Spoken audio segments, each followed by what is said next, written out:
ये है कि कोलकाता में महिला डॉक्टर की हत्या के मामले में आरोपी को 14 दिन की पुलिस कस्टडी में भेज दिया गया। रिजू जी अपनी बात पूरी कीजिए प्लीज। थोड़ा मुझे बोलने दीजिए ना, ऐसे एक तरफा होने से मुश्किल हो जाता है। मुझे चारों को जवाब देना है, थोड़ा थोड़ा थोड़ा सब्र कर लीजिए सर। अब मैं आता हूं आखिर में हमारे बीजेपी के जो प्रवक्ता हैं। मैं राजनीति नहीं करना चाहता, पर उन्होंने यहां पर बहुत ड्रामे किए, बहुत मगरमच्छ के आंसू उन्होंने गिराए। यहां पर बेटी का उनके परिवार के सामने पोस्टमार्टम हुआ था। उन्नाव में बेटी को पुलिस ने जिंदा जला दिया था, शव तक नहीं मिला था। याद है आपको अंसारी साहब? वो लोग यहां रो रहे हैं जब निर्भया की बात हो रही है। जो प्रवक्ता आज बीजेपी का झंडा लेके बैठे हैं, वो प्रवक्ता ही बीजेपी को नोच खा रही थी, क्योंकि तब वो दूसरी पार्टी में दूसरी जर्सी पहन के बैठे थे। हम नहीं चाहते राजनीति हो। अगर हमसे गलती हुई है, अगर हमारी कार्रवाई में चूक हुई है, आप 10 बार बोलिए। पर जब आपके नेता, आपके सांसद लड़कियों के साथ बलात्कार करते हो और आप उनको दिल्ली पे रोड पे घसीटते हो, जब आपके प्रदेश में लड़कियों को जलाया जाता है जिंदा और तब आपकी मुंह चुप्पी साधते हो, तो आपको डूब मरना चाहिए। हमारी गलती नहीं है, हमने काम किया है, हमने अपना राजधर्म पालन किया है। जो जघन्य अपराध हुआ उसमें जो जानवर, जो प्रधान आरोपी है, उसको भी हमने जेल के सलाखों के अंदर भेजा 24 घंटे में।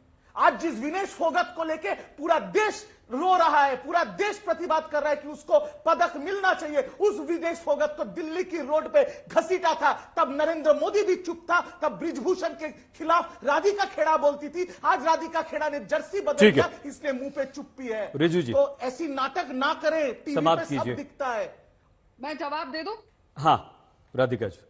सैयद जी, ये जो इंडी गठबंधन का पालन किया है, ठीक है जो रिजू जी, हो गया इनका, तो मैं बोल लूं। हाँ। सैयद जी, क्या है ना, ये जो इंडी गठबंधन के लोग हैं ना, जब इनके पास पॉलिटिकल आर्ग्यूमेंट वीक पड़ जाती है तो ये मेरे पे व्यक्तिगत हमला करते हैं। पर करिए, इसीलिए आप लोग आज भी 10 साल बाद भी ऑपोजिशन में ही है और आगे भी रहेंगे।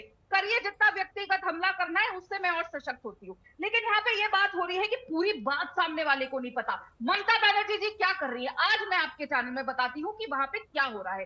कम्युनिस्ट से सीखकर टीएमसी का मोडस ऑपरेंडी क्या है? विक्टिम का कैरेक्टर असैसिनेशन किया जाए, उसे बदनाम किया जाए, ताकि विक्टिम के घर वाले डर के मारे ना एफआईआर दर्ज करें, डर के मारे ना सीबीआई जांच मांगे, डर के मारे अपना केस विड्रॉ कर ले। और ये मैं बहुत ही जिम्मेदारी से कह रही हूँ। कॉलेज के प्रिंसिपल संदीप घोष, कौन है संदीप घोष? आप तो उनका कैरेक्टर मेरे से ज्यादा बेहतर जानते होंगे, क्योंकि उनके ऊपर कई बार यहाँ पे न्यूज स्टोरीज चल रही है, कई बार उनके ऊपर खुलासे हुए। मेडिकल कॉलेज के प्रिंसिपल इतनी घृणित बात कहते हैं कि आधी रात को सेमिनार हॉल में वो औरत लड़की क्या कर रही थी। घृणित हिंसा से ज्यादा, घृणित बलात्कार से ज्यादा घृणित बात तो उनके प्रिंसिपल ने कर दी। और वो आदमी कौन है? वो आदमी वो है जो खास ममता बनर्जी के आदमी है, खास टीएमसी के आदमी है। जब बीजेपी सरकार ने उनके घोटाले के ऊपर ये कहा था कि इस पे ईडी की जांच होनी चाहिए, जब बीजेपी के हमारे नेताओं ने कहा था ईडी की जांच होनी चाहिए, तो क्या किया गया था? तो ममता बनर्जी जी की सरकार ने, ममता बनर्जी जी ने उस आदमी को बचाया था।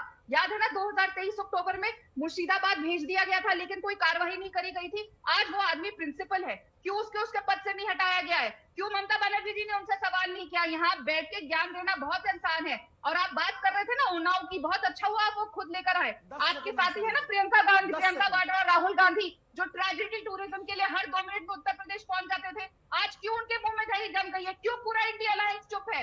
आज सब के सब चुप बैठे हैं, क्योंकि ये घटना इंडिया अलायंस के यहाँ पे हुई है। और आप भी चुप थे जब और किसी प्रदेश में होता है। जब अयोध्या में इतनी बड़ी घटना हुई कि एक हिंदू लड़की के साथ सपा का नेता, इतना बड़ा आदमी ऐसी दुर्घटना करता है, लगातार बलात्कार करता है, तो आप टीएमसी के प्रवक्ता जो यहाँ पे बैठ के बड़ ज्ञान दे रहे हैं, आपके मुंह में दही जम गई थी। तो यहाँ पे बैठ के ज्ञान मत दीजिए कि हम महिलाओं को क्या करना चाहिए क्या नहीं। बस ये है, पूरी दुनिया ने देखा है, सबसे बैठ के बोला है। और मैं आपके बीच में नहीं बोली थी जब आप जहरीला विलाप कर रहे थे। जब आप मुझे बोलने दीजिए और बीच में मत बोलिए।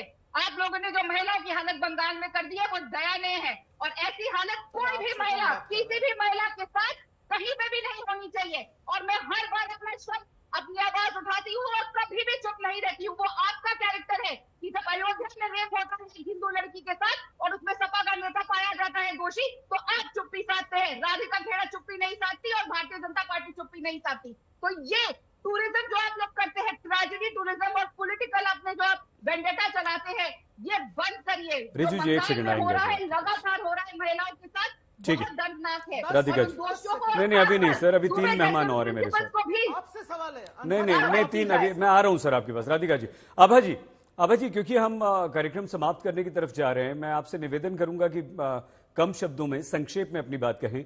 कोई मैम, क्योंकि आप सामाजिक कार्यकर्ता हैं, एक्टिविस्ट हैं, ऑथर हैं, आप लिखती हैं महिलाओं के बारे में, कोई सलाह देंगे मैम राजनीतिक दलों को, समाज को? जी, मैं आपके चैनल के माध्यम से एक बात कहना चाह रही हूँ, क्योंकि ये जो हो रहा है, ये मतलब ये इतना जो हम लोग बातचीत कर रहे हैं, मुझे लगता है कि अल्टीमेटली जो इसमें एक्शन लिया जाएगा वही है जो होगा, पर क्योंकि इससे आइसोलेटेड इंसिडेंट नहीं है। हम लोग ये 3 तरफा एक बात जो मैं कहना चाह रही हूँ, आज के कोई भी हमारी भारतीय महिला सुरक्षित नहीं है। हम किसी प्रदेश के बारे में जब इतनी बातें करते हैं, मैं कहती हूँ हमारी महिला सुरक्षित नहीं है। और 3 तरफा ये बात है, अगर मैं एज अ लॉयर कहूँ, एज अ जी, समाज सेविका मैम कहूँ, 30 सेकंड्स में समाप्त कीजिए, मुझे विनय सर से Okay. कमेंट्स हाँ लेने। जी, लॉ हमारे यहाँ लॉ है, लेकिन लॉ एंड ऑर्डर नहीं है। That is the first part. उसके ऊपर हमें आई थिंक काम करने की, ठीक, सरकारों को ठीक है बहुत मैम। काम करने की जरूरत है। सामाजिक तौर पर हम लोग अभी मैम, पीछे सॉरी रह गए आपको हैं रोक और रहा हूं। हमारी विनय सर लड़कियों 30 सेकंड्स में चलते चलते आप क्या कहेंगे? समाप्त हम रिजू जी से करेंगे। रिजू जी ने कहा कि उस बयान पे कि वो गलत बयान था, कि लड़कों से गलती हो जाती है वाला मामला, वो बड़ा वेलकम है। और हालांकि वो इनके पार्टनर है, पार्टी हैं अभी। दूसरी बात कि जिस तरीके से उन्होंने उसमें गलती मानी उस बयान की, उसी तरीके से आपको ये बात भी गलती माननी चाहिए कि आपने कहा कि और क्या कर सकते हैं, ये भी गलत बयान था। सर, आप बहुत कुछ सर कर विनय सकते सर, हैं, मैं बहुत कुछ आपको कर सकते रोक लूं हैं, आपकी और आज्ञा से। साथ ही संदेश खाली पर भी माफी मांग ली। मैं आपको संदेश इसलिए खाली रोक पर रहा भी हूं सर, माफी इसलिए रोक रहा हूं उसमें क्योंकि टीएमसी के प्रवक्ता हैं रिजू जी, और उनसे राधिका जी समाप्त इसलिए करना चाहते हैं कि हम आपसे निवेदन ये करेंगे कि राधिका जी को कुछ ना कहें, बीजेपी को कुछ ना कहें।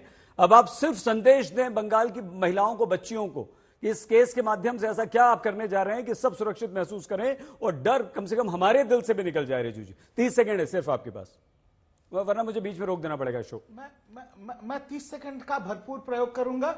मैं सिर्फ इतना कहूंगा कि हम लोग कुछ भी कहें टीवी पे, कोई कुछ भी चिल्लाए, कोई साउथ दिल्ली से उठ के आके यहां पर कुछ भी नौटंकी करे, परिवार क्या कह रहा है?